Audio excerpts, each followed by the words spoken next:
आम्ही स्वतः आमची एक बैठक झाली आणि त्या बैठकीमध्ये देखील येणाऱ्या ज्या निवडणुका महापालिकेच्या आहेत त्या महायुतीने लढण्याचा निर्णय झाला आणि महायुती त्याबरोबर काल देखील रवींद्र चव्हाण भाजपचे प्रदेशाध्यक्ष आणि माझी देखील चर्चा झाली. या चर्चेमध्ये देखील महायुती ने लढण्याचा निर्णय झाला आणि त्याप्रमाणे बोलणी देखील सुरू झालेली आहेत आणि स्थानिक पातळीवर देखील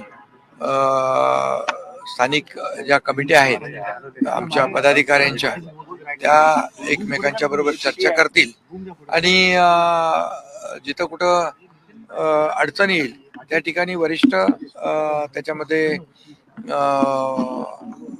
हस्तक्षेप करून तिथली अडचण दूर करतील. काही ठिकाणी राष्ट्रवादी काँग्रेसला बाजूला ठेवलं जाणार का? कारण अनेक पदाधिकाऱ्यांना सगळ्यांना संधी द्यायची नाही, असं कोणालाही बाजूला ठेवण्याचा विषय नाही. आम्ही महायुती म्हणूनच लढणार आहोत.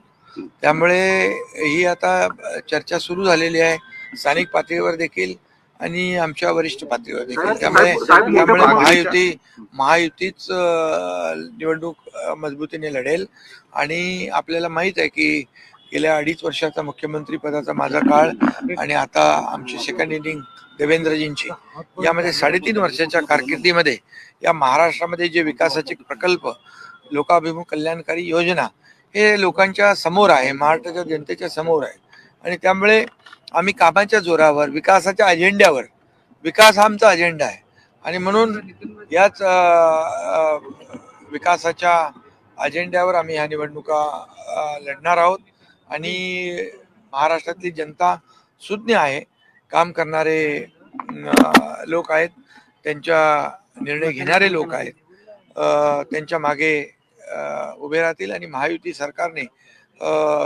या 3.5 वर्षामध्ये अनेक ऐतिहासिक निर्णय घेतलेले आहेत जे सर्वसामान्यांच्या जीवनामध्ये बदल घडवणारे आहेत. महायुतीमध्ये या सगळ्या निर्णयामुळे बंडखोरीची पण शक्यता नाकारता येत नाही.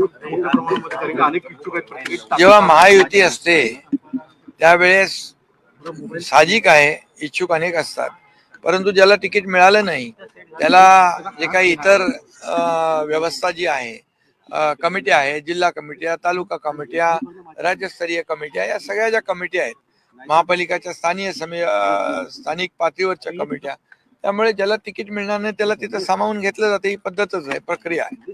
त्यामुळे महायुती जिंकेल.